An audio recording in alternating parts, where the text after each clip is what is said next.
Thomas, and this is our farm. My husband and I purchased our farm about a month and a half ago.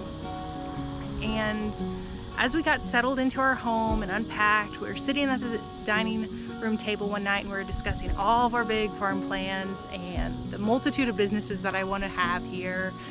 I kind of threw out there that I wanted to record this journey for a multitude of reasons, but mostly for us. That way when we're old and gray, we can maybe look back at these videos and show ourselves how far we took this place.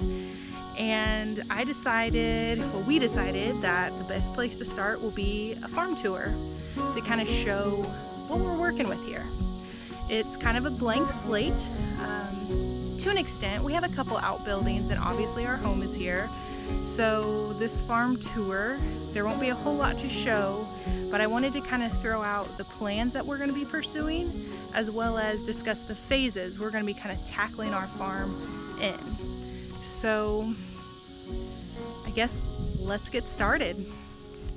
This first pasture that I'm going to show is our north pasture that I kind of coin our commercial garden. Now, as I mentioned, I have a multitude of business ideas that I want to pursue. The main one is going to be pursuing a business in herbalism. And this pasture, I believe, will be the staple and the main garden area. Granted, this is a farm, and I also have already planned out 3 other spots that I want to have gardens in.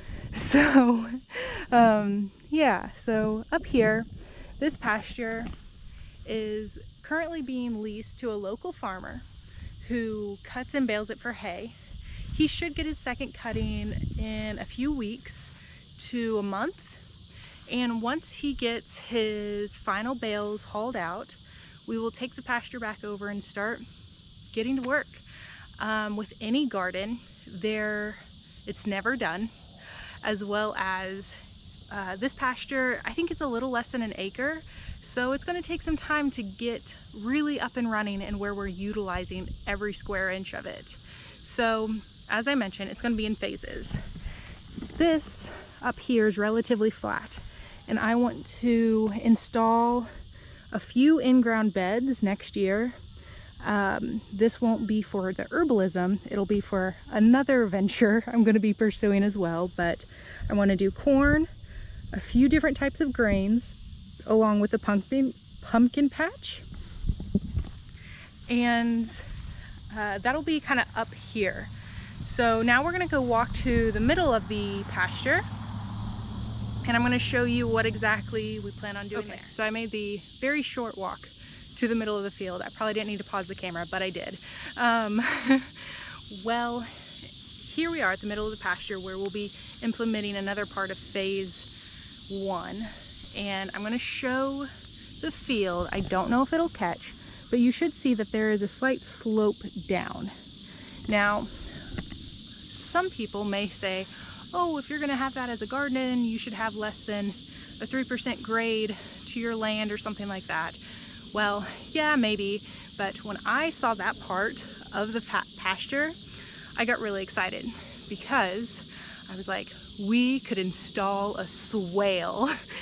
And I have really romanticized and built up swales in my head through all my reading and research, and I'm so excited to build this because it's like a cornerstone to permaculture and building a food forest, which is kind of one aspect to this field. So I'm going to try not to just throw a ton of information out about swales and why they're really great and all the things, but what we're going to do is dig out halfway down this field a trench and take that soil and put it to one side.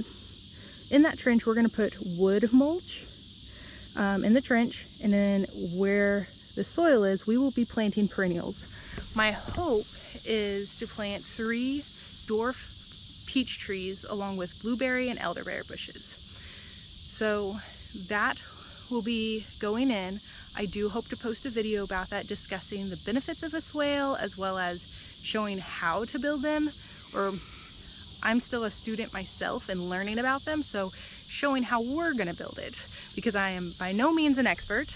I've only read, you know, a handful of books explaining them and all the benefits they do. I totally just stepped on one of our dog's outside toys, and it just scared me because I thought it was a snake. So far at our farm, I've only saw one snake. It was the cutest little brown snake down on in our pond, and I think I'll be okay when I come across our first snake.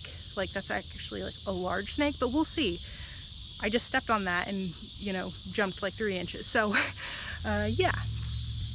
And the last part of phase 1 is at the bottom part of our pasture, where I don't think we're gonna get anything growing here next year other than cover crop. But the hope is with this section, partially up to the swale, we will use for rotational grazing for our meat chickens, egg layers, and pigs. I hope to get 3, we'll probably get 2 to you know, to scale it in a little bit. But we will be getting chickens and pigs to utilize down here to start prepping the soil for future garden beds, along with adding to the soil through essentially their poop as compost. So yeah, that is pretty much the first stop on our farm tour. I really appreciate you watching this whole thing. I know there's not a lot to see, and it's mostly just me talking about what we're gonna do, but I promise we will have videos showing us doing all the things I discuss. And tune in for the next video. Thanks so much. Bye.